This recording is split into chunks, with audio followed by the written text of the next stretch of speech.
Good afternoon. Begin by taking refuge. I take refuge in the Buddha. I take refuge in Dharma, and I take refuge in Sangha.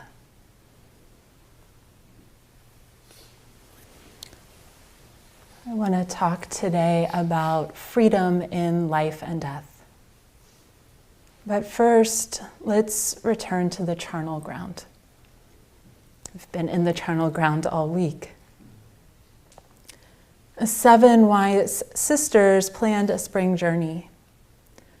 One of them said, "Sisters, instead of going to a park to enjoy the spring flowers, let's go together to see the charnel grounds." The others said, "That place is full of decaying corpses. What is such a place good for?" And the first woman replied, "Let's just go. Very good things are there." When they arrived, one of them pointed to a corpse and said, "There's a person's body. Where has the person gone?" "What?" another said. "What did you say?" And all 7 sisters immediately awakened. Indra, Lord of the gods, was moved by their awakening and showered flowers down onto them. He offered them whatever they needed for the rest of their lives. One of the sisters replied, "We have everything we need. But please give us a tree without roots, some land without light or shadow, and a mountain valley where a shout does not echo. Ask anything else, holy ladies," replied Indra, "and I will gladly provide it, but I don't have those things to give." "If you don't have them," said the women, "how can you help others liberate themselves?" At this, Indra took the sisters to visit the Buddha. When the Buddha learned why they had come, he said, "As far as that's concerned, Indra, none of the arhats has the slightest clue either. Only great bodhisattvas understand this matter." So here we are at the charnel ground of this moment, sitting together, a sangha of future corpses, both here in the zendo and folks at home. The last 3 days of Sesshin are dead, gone. Can you even remember what the mind was so worked up about during the mid-afternoon session on the first day? What was even the mid-afternoon session? It's gone. A wispy memory, perhaps, traceless. What about day 2 breakfast? Remember the feelings you were feeling?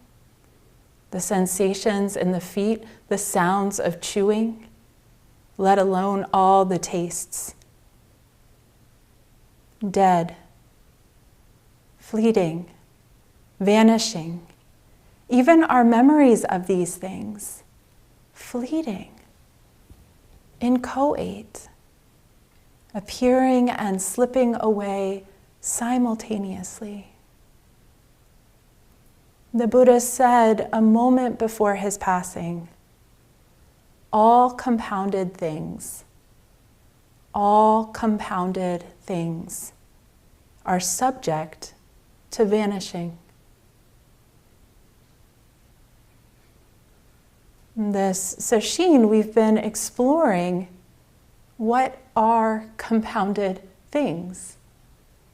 What is subject to vanishing?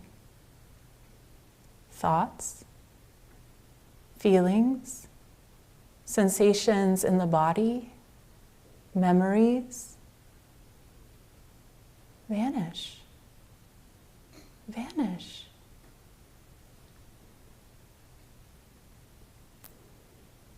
Rebecca Ellison, who is a poet and astronomer, said, "Sometimes as an antidote to the fear of death, I eat the stars.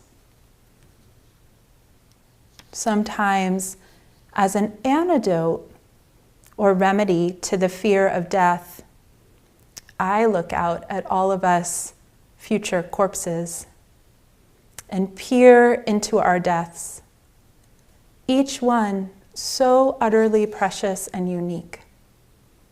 Though some are messy, some slow, some seemingly violent, fragile bodies laboring, the immensity of what we are shining bright, brighter still.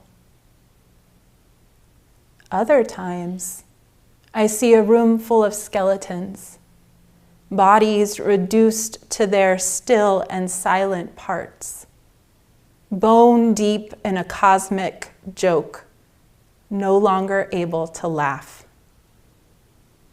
Still, at other times, I play Hades, or the goddess of the underworld, with her deadly stare. This is the afterlife, I say to no one. What would you do if you only knew you were already dead? No matter what the theme, Sesshin is a practice of dying. It's also a practice of being born. It's a practice of entering the charnel grounds of our lives, the charnel grounds of our bodies, the charnel grounds of our emotions. It's a practice of turning towards what we have avoided or pushed away or been too busy to notice. Machig Labdrung, who's a famous Tibetan yogini, she has a teaching, go to the places that scare you. And she's someone who practiced and recommended that her students practice in literal scary places, like charnel grounds, or abandoned places, or cemeteries. But this invitation, as all invitations in Dharma, has an external quality, but also an internal invitation. And that's part of what we're practicing during sesshin. You know, this sesshin in particular, where we summon perhaps what human beings are most afraid of, death or the suffering that we imagine comes with getting old or sick or dying. And we look directly at that reality. But also, we go towards the places in our body, the places in our minds, or emotions, that there may be some fear. There may have been, at some point in our lives, a map drawn that said, there be dragons, and we've just kind of avoided that, as the old maps warned us to do. But we know, or we have a hint, a glimmer that maybe not. Maybe that's an old map. Or maybe the dragons actually aren't so bad or so scary. Or taking one of the seven sisters' advice. Trust me. Very good things are there. Very good things are there if you look into your own death. Very good things are there if you really take stock of impermanence. Very good things are there if you move towards what you're afraid of feeling or knowing about yourself. Many of us come to Sesshin with a habit of living a healthy distance from our bodies, or come to Zen practice in general with a habit of living a healthy distance from our bodies, usually up here, somewhere in our thoughts. So Sesshin, or Zazen in general, is a kind of return, a practice of return, returning to befriending these exiled emotions or sensations that make up our embodied life. Our conditioning as human beings, and really just as organisms, on so many levels, is to avoid what is unpleasant and to move towards what is pleasant. So when we encounter unpleasant physical sensations or emotions in our embodied experience, the conditioned response on so many levels, sometimes quite wordless, is something is wrong. Something is wrong. I shouldn't be feeling this. Something's wrong with my body. Something's wrong with reality. Which can set off a whole host of strategies to fix, to change, to kill, to avoid feeling what's arising directly. So we set up these conditions of Sesshin that help support us in moving deeper into the charnel grounds, deeper into that uncharted territory where there may be dragons. Because the sister's cooing to us, trust me, good things are there. And some of you have experienced this. Some of you have experienced that the fear of feeling fear, or the fear of feeling whatever the sensation is usually a lot worse than the actual experience of the sensation itself. Right? Someone said yesterday in Sanzen, it's like, oh, and then I realize my body's actually already feeling it. You know, there's this whole strategy going on. We thought we had to do something to feel it. And then when we just really kind of relax all of that, or become more intimate with the experience, there's kind of this realization of, wow, like my body can do this. I can do this. There aren't dragons.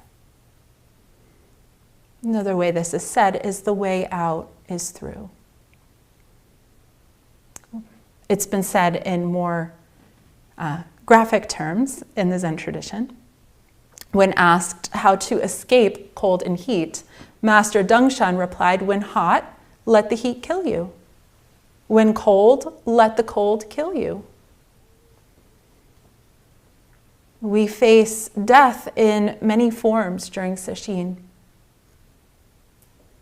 Probably you've experienced death by the noontime nap. This is when we fall asleep so deeply and wake up and have no idea where we are. Can't even remember our names.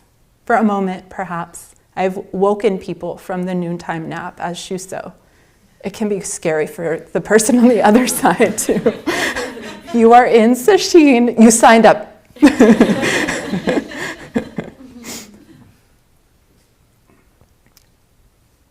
I did not drag you here. I did not drug you. Death by bowing. Death by the unexpected turn in the kinhin line, when you're so deep into your kinhin that you forget to turn and just keep walking straight with your eyes closed. Where am I? Death by the wake-up bell. And then this form that Dongshan invited, I call death by feeling, or death by sensation. And it's this invitation that I've been reiterating already to relinquish strategies, thoughts about the stories that cover over, and feel our feelings directly. Feel the embodied sensations directly. And Dongshan called it a death. I call it a death because two parts of our minds, it can feel like a death. Parts of our minds that have defended those areas feel like that will surely kill us. Another death that we encounter during Sesshin is death by curiosity. Curiosity doesn't only kill cats. It's a great destroyer of fear and separation. Experiential curiosity is an invitation to deeper intimacy. It's through curiosity that gap between sound and the one who hears becomes thinner and thinner. Or that gap between breath and the one who breathes becomes thinner and thinner, so there is just sound, just breath. Curiosity invites us in. And when we bring curiosity even to fear or separation or the sense of self,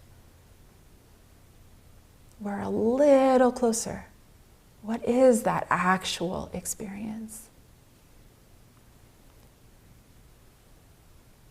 Then there is death by giving up.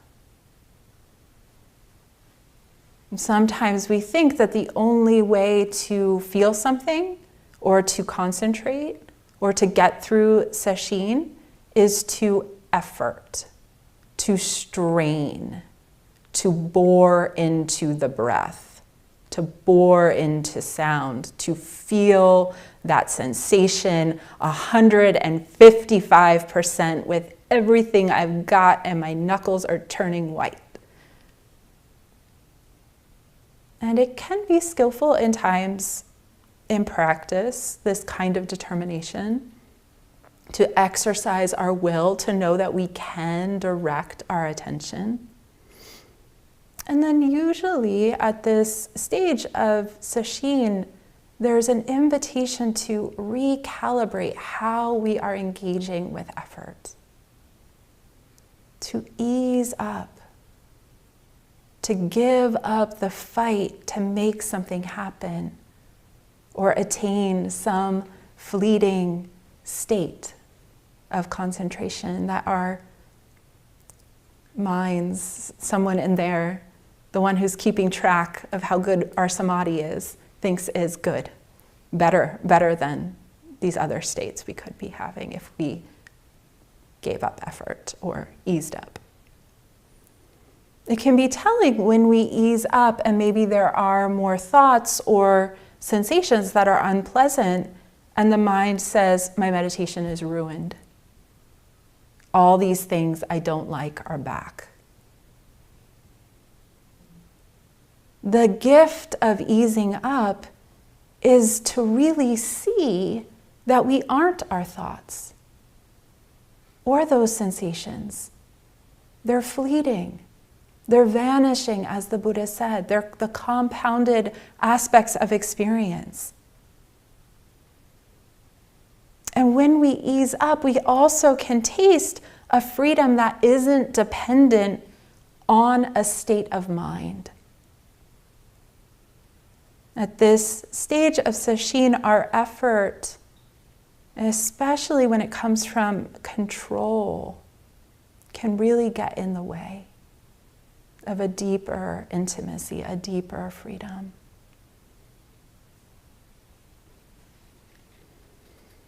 Another kind of death we might encounter or experience in Sesshin, and I'm using the word death because to parts of us, giving up or easing up feels like a death. It feels like we're giving up on our practice, giving up on our vow, we're giving up on any hope of attaining awakening.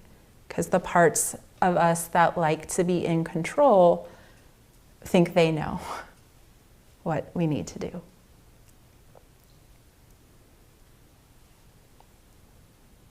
Death by devotion. There's a little bit of Rumi in all of us. Sometimes we don't know how to feel what we are feeling, or to let go of control. Yes, I want to let go of control, but I have no idea how to do it. The teachers keep saying, let go, but I just feel like this, and I can't let go. I don't even know how. Chosen Roshi, I say this probably every time I teach, but she would always instruct me to ask for help. The ancestors, she would say, the Buddhas, the Bodhisattvas, their help is available. The trees, the forests, the Sangha, our help is available. There's this mysterious thing about Sesshin and sitting in a group. Sometimes we carry each other's pain. And we're okay with that. That's part of the work. So feel free to let go of the idea that you have to carry it on your own.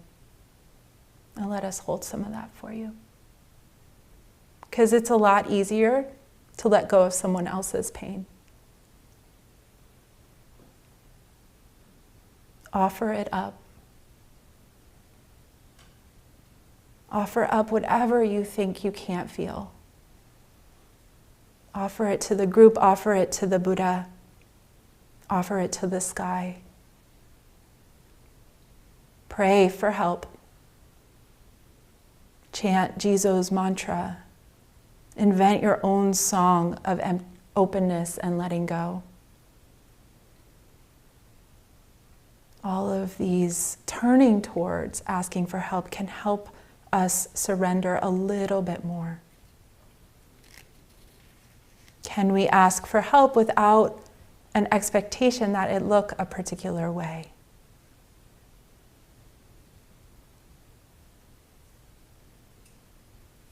Death by devotion is also actualized through trust. Trusting the practice.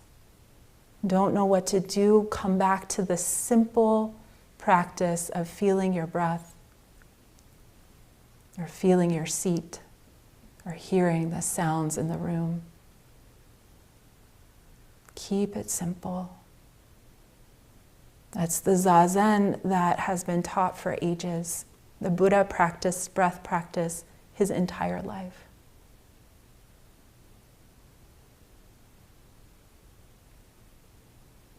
Trust the practice, trust the schedule.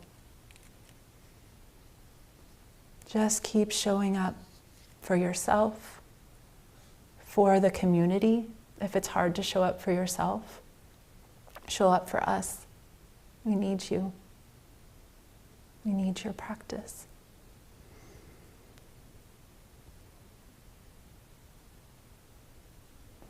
It's a beautiful time in practice when we're less concerned about our own states of mind and we're showing up for everyone else. Trusting that my Zazen is a benefit.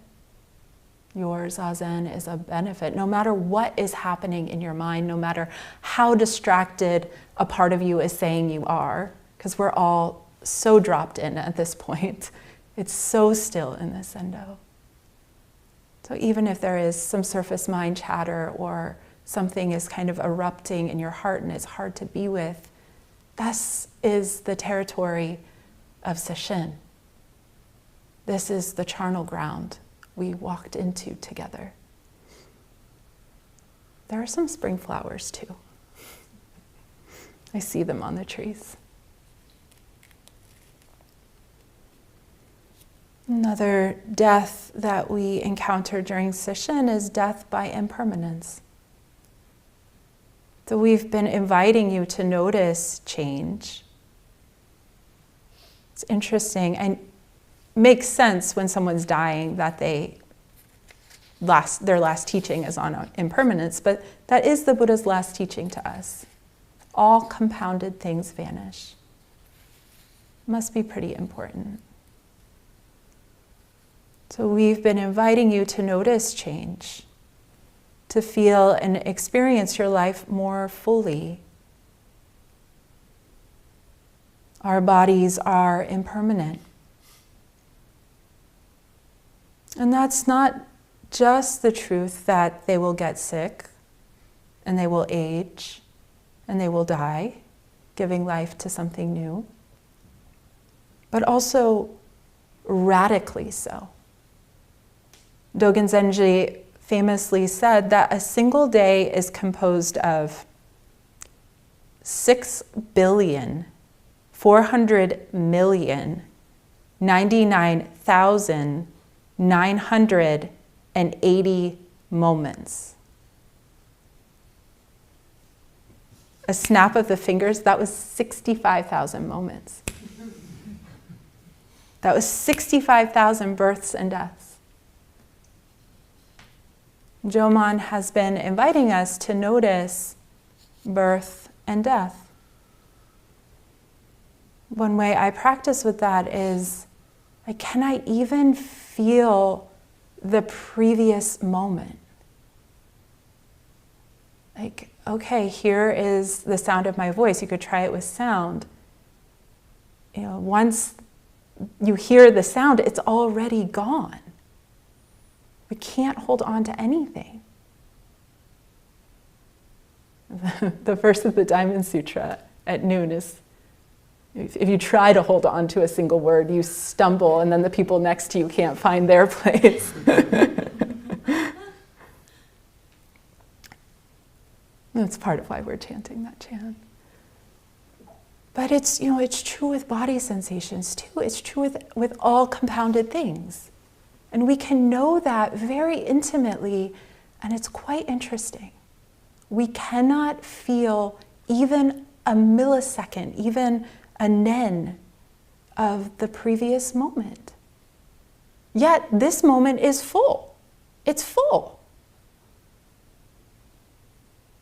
There's no gap. It's seamless. At least it seems that way. And so it's easy to overlook. Of course I can recall something that you said a couple of minutes ago, or I can recall breakfast, but it's fuzzy and I don't have all the details, especially from like an embodied level, because this moment's full, and this moment's full, and this moment's full.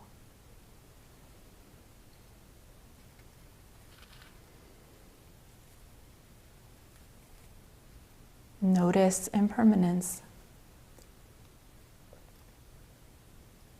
And then we have death by shikantaza, the final death of Sesshin. Maybe you can think of more deaths. Death by just sitting. It's a Zen teacher's fantasy to die while in Zazen. But Zazen is a practice of dying. In the Komyozo Zanmai Koan Eijo instructs, don't identify.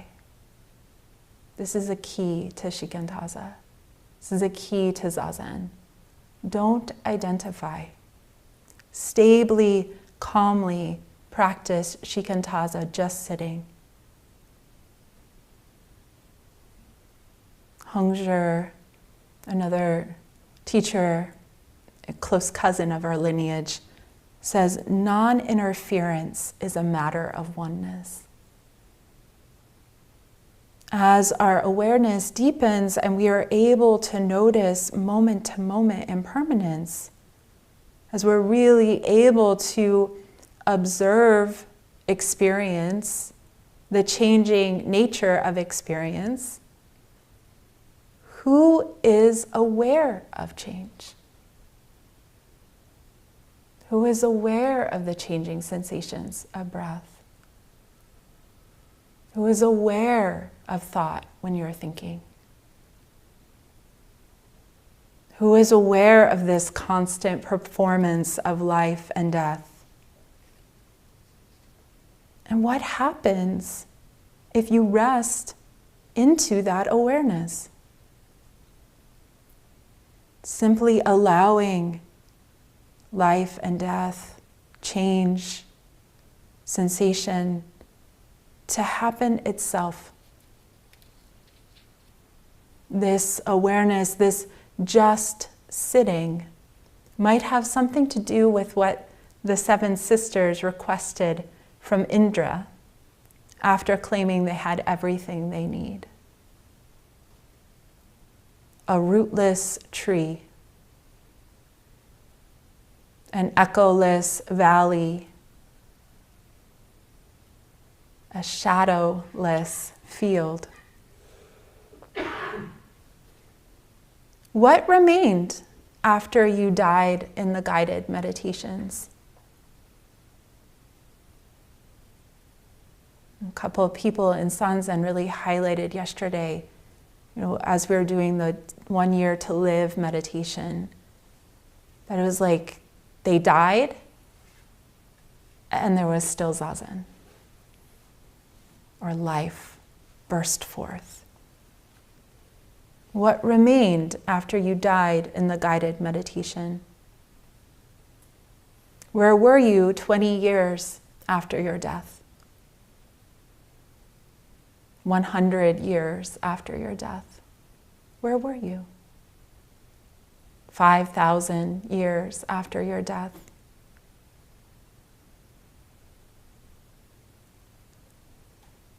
We can and do identify with our bodies,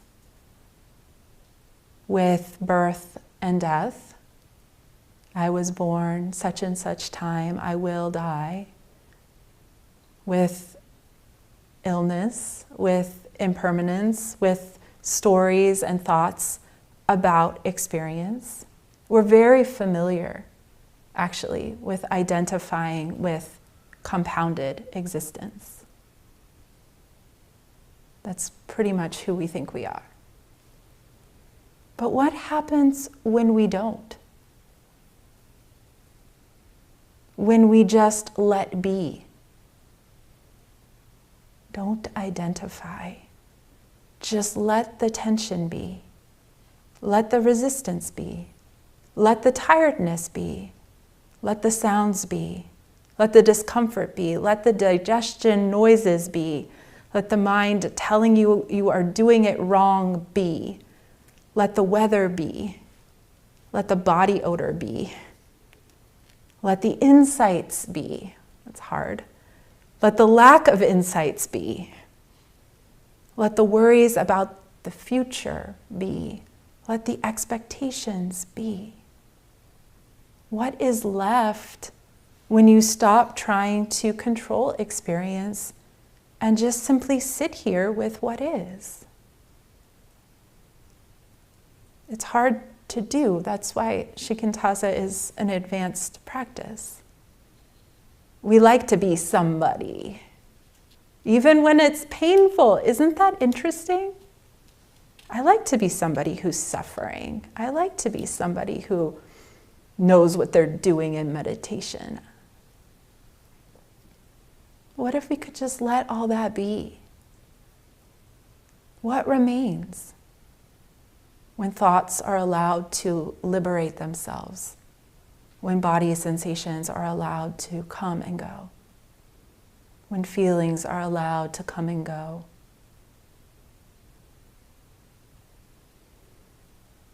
When Master Dongshan, the Chan founder of the Soto school, or the Saodong school, was on his deathbed, his attendant came in and asked, "Teacher, you are sick." But then said, "Is there one who is not ill?" And Dangshan replied, "There is." The student inquired further, "Well, does the one who isn't ill look after you?" Maybe he was trying to get out of doing his job. Maybe I don't have to come in if you've got that guy. And Dangshan replies, "I have the opportunity to look after him." What does that mean? Who is this one who isn't ill or isn't irritated or who isn't thinking about how many minutes went by and what they're going to do during kinhin? Who is that one who's just aware?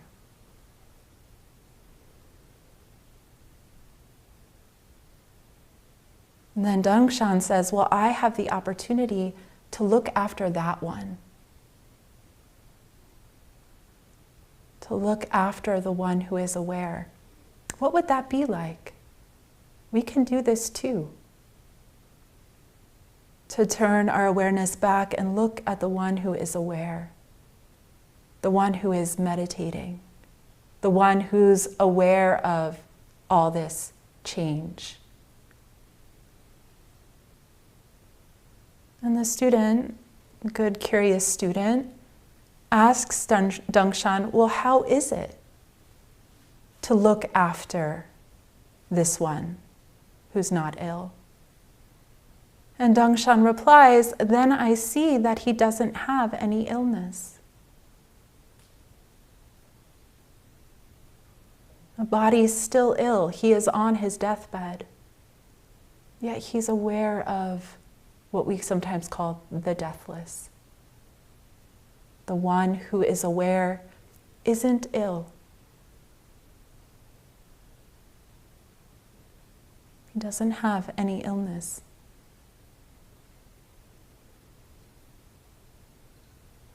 We too have the opportunity to look after this one, the one who's been free our entire lives, who was free in our birth, who will be free in our death, who is free right now, free.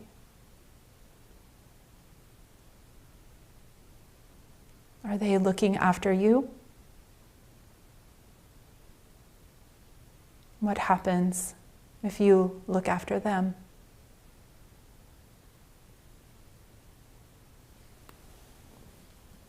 The commentary on this koan is pretty good.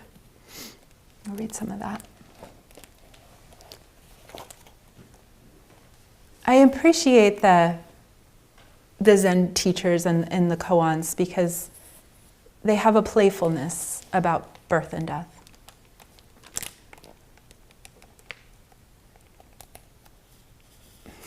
Dangshan also asked a monk, "When I leave this leaking husk, where will you go to meet me?" The monk had no reply. Dangshan said in verse, "Though the students are many, not one is enlightened. The mistake lies in pursuing the paths of others' tongues. If you want to be able to forget physical form and obliterate tracks, work hard to diligently walk in the void." When he finished the verse, he shaved his head and sounded the bell.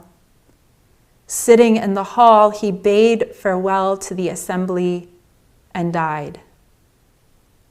They wailed in grief. So Dangshan opened his eyes, and it gets better, and had a meal for stupidity prepared. And then he extended his life for 7 more days, after which he officially bade again farewell to the community and passed away as he sat there.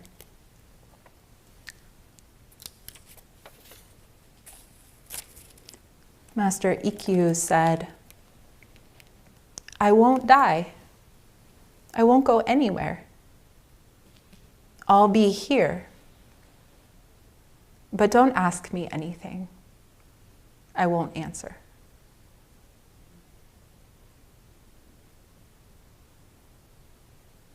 Dogen Zenji says, this is his death poem, 450 years I've hung the sky with stars.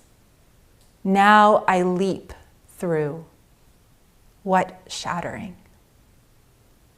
450 years I've hung the sky with stars. Now I leap through. What shattering.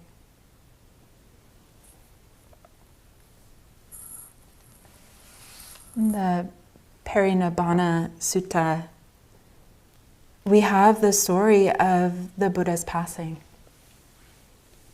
The chapter, How the Blessed One Passed into Nibbana. So right before this, he says, behold now, students, I exhort you, all compounded things are subject to vanish. Strive with earnestness. And then the Blessed One entered the first jhana. Rising from the first jhana, he entered the second jhana. Rising from the second jhana, he entered the third jhana. Rising from the third jhana, he entered the fourth jhana. And rising out of the fourth jhana, he entered the sphere of infinite space. Rising from the attainment of the sphere of infinite space, he entered the sphere of infinite consciousness. Rising from the attainment of the sphere of infinite consciousness, he entered the sphere of nothingness. Rising from the attainment of the sphere of nothingness, he entered the sphere of neither perception nor non-perception.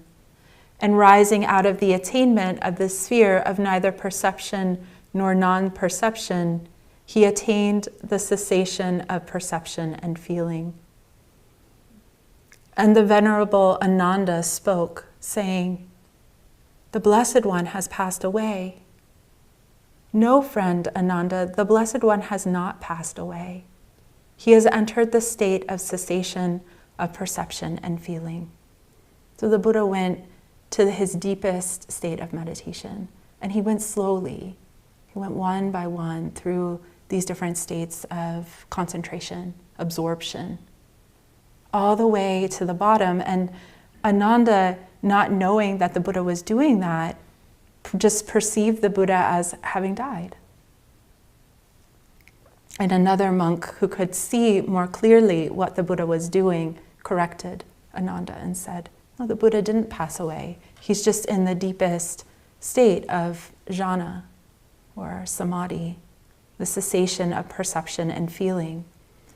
But then the Buddha came out of those last four jhanas, the deeper states of absorption, up to the fourth jhana, and that's where the Buddha passed away.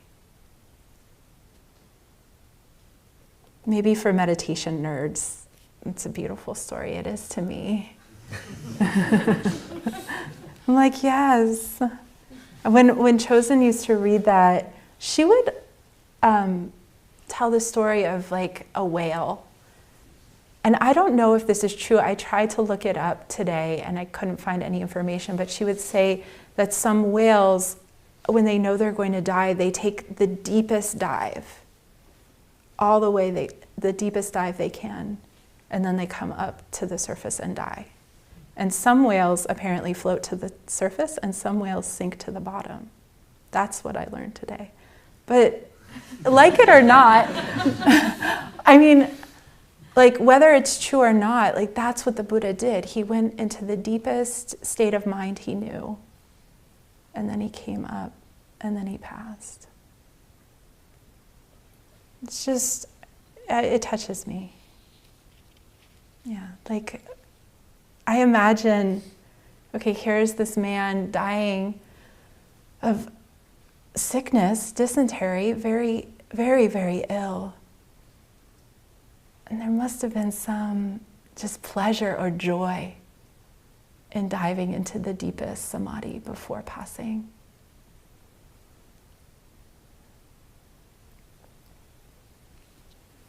Here's the person's body. Ananda, where did the Buddha go? Dogen Zenji, the Buddha, Dongshan, what is left of them? Here we are over 2,000 years from the time of the Buddha's passing. What is left of the Buddha? There was, I think, one of the Buddha's fingernails on display in Portland a few years ago.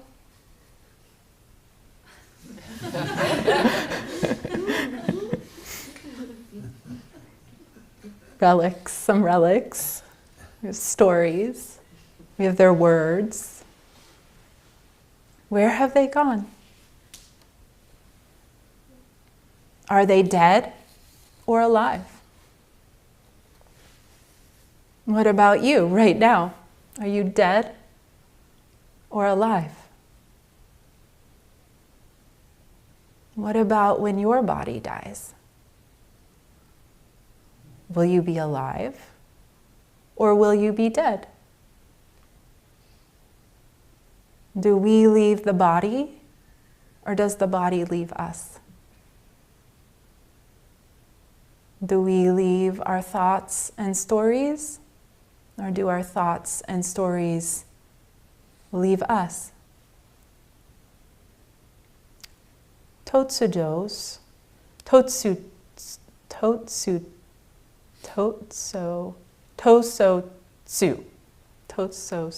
sorry.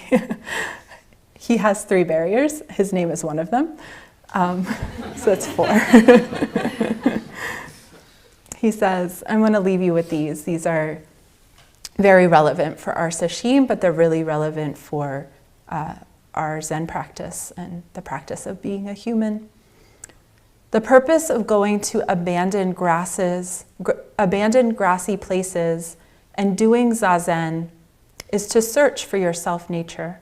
You could say the purpose of going to sesshin and doing zazen is to search for your self-nature. Now, at this moment, where is your self-nature?